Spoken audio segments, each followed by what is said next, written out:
Sejam bem-vindos ao módulo Comportamento do Consumidor. Nesta unidade curricular vamos discutir um conjunto de tópicos fundamentais para a compreensão do comportamento do consumidor e para a definição de mecanismos de análise do mesmo. Hoje começaremos por ver alguns conceitos fundamentais que nos ajudam a caracterizar o consumidor. O primeiro deles prende-se com a definição de Solomon relativa ao que é hoje entendido por comportamento do consumidor.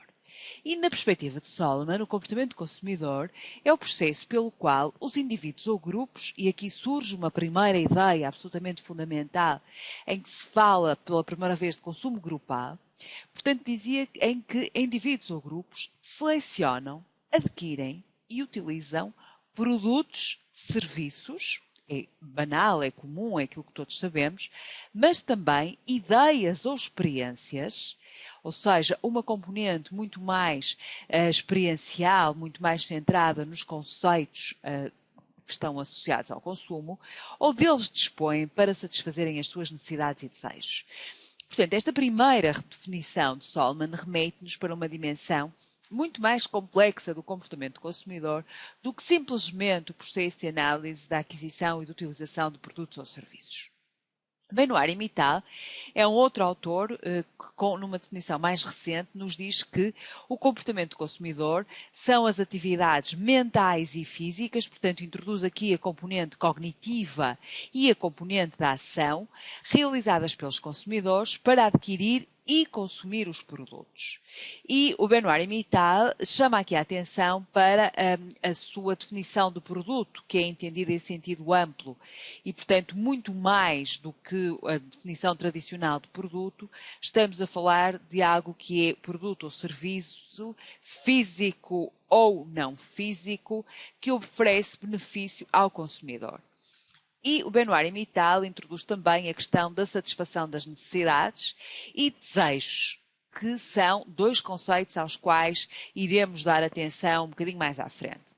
E, portanto, a lógica de percebermos como é que o consumidor se orienta o seu comportamento, a sua ação, mas também o pensamento no sentido de satisfazer as necessidades e os desejos. Na verdade, quando nós olhamos para o consumidor, devemos fazê-lo numa perspectiva global e começando este processo de análise pelo reconhecimento das necessidades. Como é que o consumidor reconhece necessidades?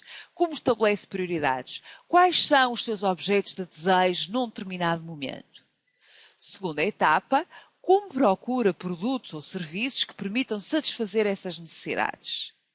Utiliza o produto, como decorre essa utilização e, finalmente, como avalia a utilização que efetuou. E, portanto, vemos que a análise do comportamento do consumidor tem de ser algo muito mais contínuo e complexo, muito mais assente numa abordagem global e integradora do que propriamente uma análise circunstancial de um comportamento. Para isso, vamos ter que recorrer a várias áreas do conhecimento. Compreender o consumidor implica uma abordagem multidimensional. A psicologia irá intervir, tal como a sociologia, a economia e a antropologia, com contributos, no caso da psicologia, focalizados no estudo do indivíduo. E, portanto, iremos analisar variáveis como personalidade, os processos cognitivos, onde estão incluídas a atenção, a percepção, a aprendizagem e a memória, as motivações, as atitudes e o próprio processo de tomada de decisão.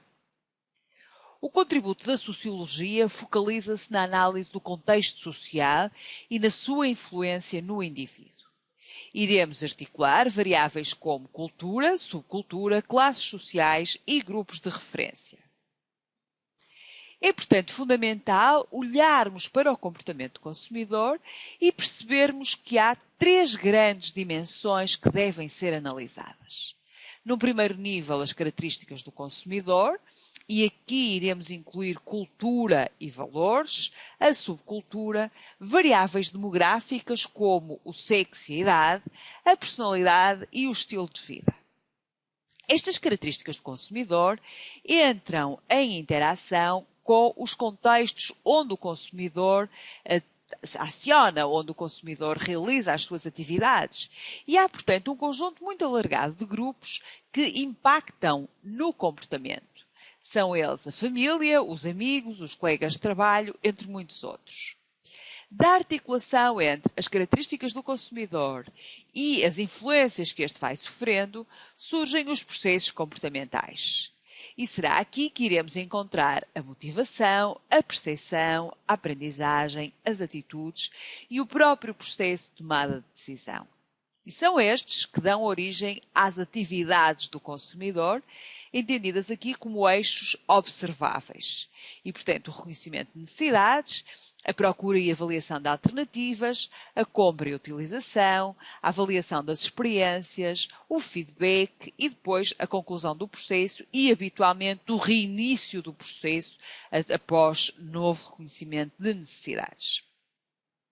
Se quisermos, numa lógica integrada, podemos definir o comportamento do consumidor como sendo influenciado por um conjunto de variáveis internas e externas. As variáveis internas são as de âmbito psicológico. Neste esquema, e como podemos ver, estão enquadradas nesta parte mais azul claro ou acinzentada. Dentro das variáveis explicativas do comportamento do consumidor internas, temos a personalidade, a percepção, a atenção, a aprendizagem e a memória, a motivação e as atitudes e ainda o estilo de vida. São variáveis, como disse inicialmente, de cariz individual ou psicológico.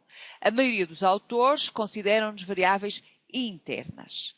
Temos depois um segundo nível daquilo que são designadas variáveis externas. Variáveis, portanto, associadas à dimensão social. E aqui teremos a cultura, as subculturas, as classes sociais, as variáveis demográficas, grupos de referência e valores.